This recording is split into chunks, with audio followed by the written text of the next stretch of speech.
All right. Thank you all so much for joining us today. Really excited to have you all.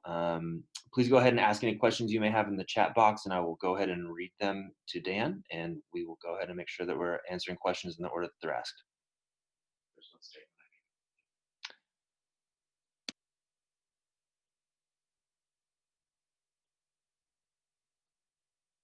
Hello, everyone. Can you hear me? Thank you, Jim, for nodding your head. I didn't have anything prepared right now, but I just wanted to welcome you and say that I'm grateful you're here.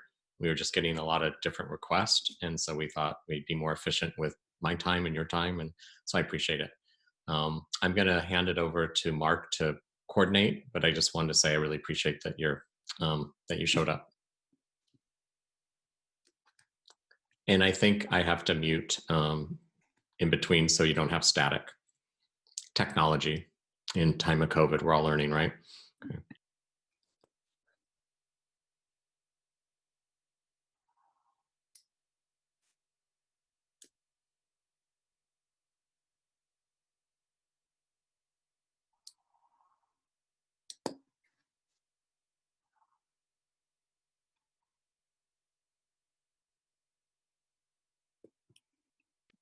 Should we just ask questions?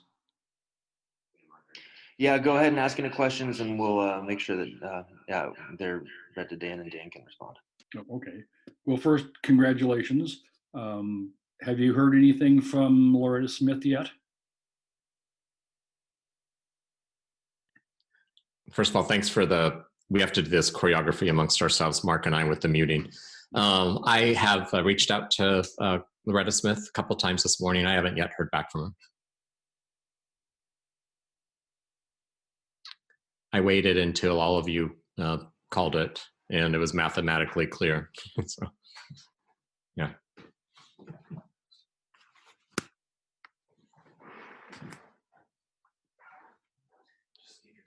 So when do you actually get sworn in and take office?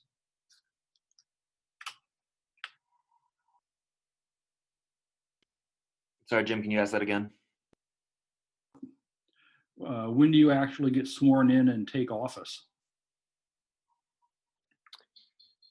Yeah, you want me to answer that? Yeah. What the news that I've received is early to mid September, around the 10th. There's a process that the auditor verifies, and I'm kind of learning all this as we speak. But I know it's not tomorrow. I know it's sometime in September. Yeah. Just turn your speaker off. Have you thought of what bureaus you would like the mayor to assign to you at this point? Okay.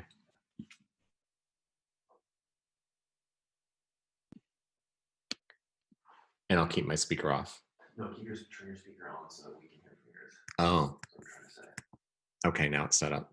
And now you're turning yours off? Okay. Jim, can you ask that again? Wonders of technology. Have you thought of what bureaus you would like the mayor to assign to you, and you've had a chance to talk to him about that yet? I have not had the conversation. I am very open to whatever is best for the mayor at this time. I'm really open to be of service. I think you've heard me a few times talk about this on the campaign trail. I'm just really looking forward to expediting the charter review process and seeing that the city of Portland can get rid of this archaic form of government. It's about a century in the making. We're behind all the other cities of our size. And I'm really looking forward as a team, no matter what my bureau, to work as a collaborative team that's focusing on the top crises of our city at this time. So COVID recovery, how we're building a new community safety system, just to name two. Does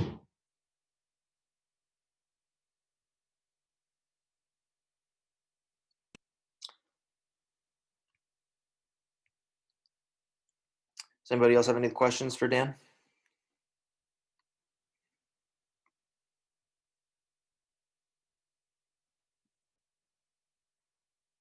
Do you have any specific thoughts about what you would like to see different in the public safety system that's being built?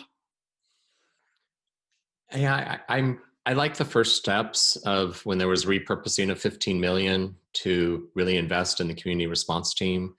What was smart about that was that the police themselves have been complaining for some time about not being trained to take on those first responder calls for mental health episodes, for a lot of homelessness and houseless activity on the street.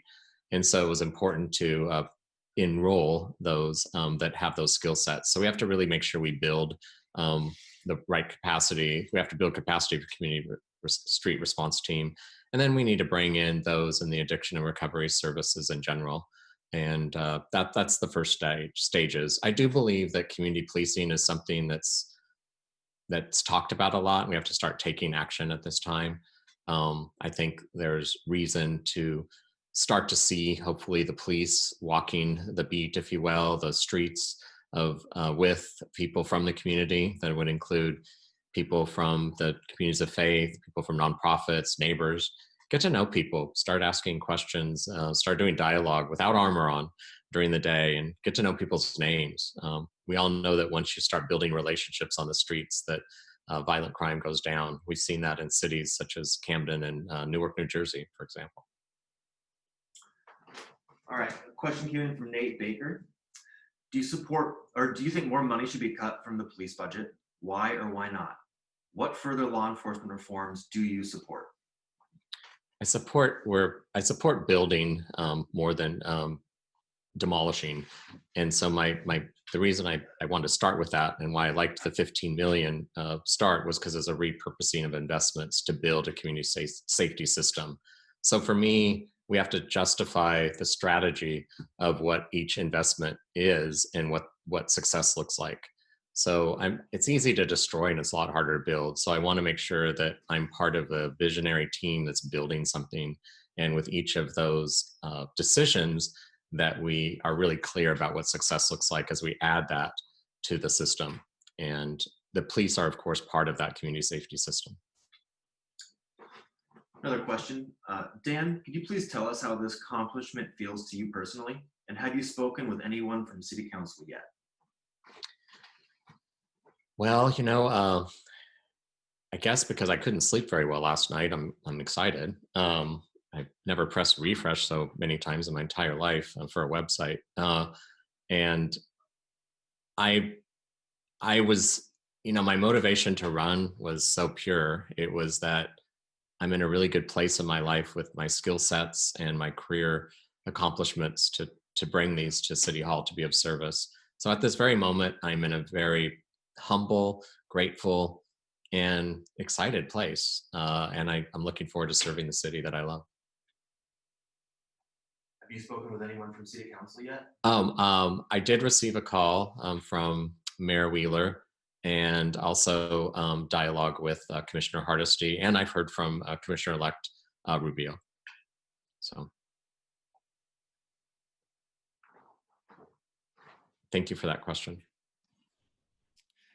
Any other questions from folks? Well, the race was obviously pretty close.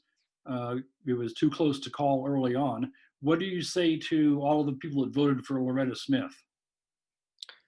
I will always serve the entire city, and my focus on bringing people together is who I am. I love creative tension of different points of view to be at the same table to do this art of compromise. It's something I hope to bring back to the city of Portland.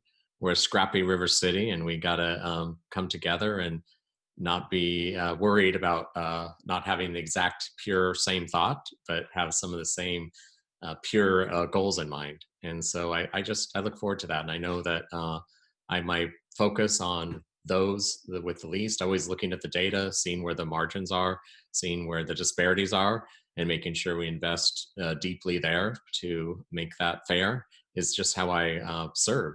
So I look forward to showing people that they'll know what I'm like by what I do.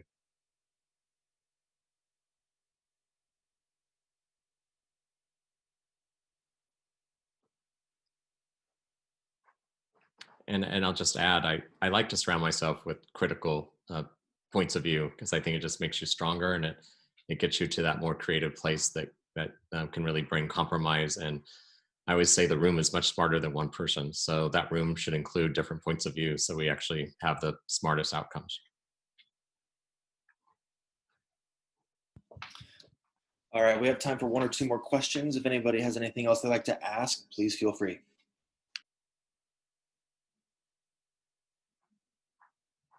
Have you given any thought to running for re-election yet? I have not. I'm very no, I have not. I'm really focused on wrapping up this campaign, cleaning it up, and then building a team.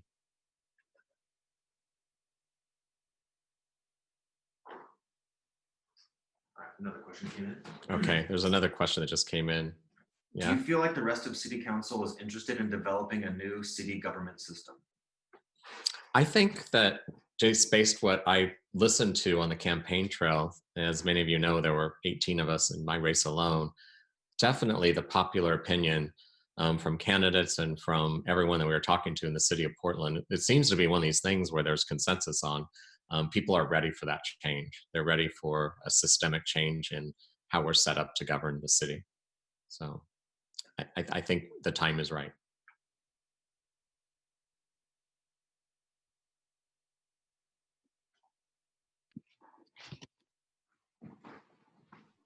Okay, we have time for one more question if anybody would like to ask anything.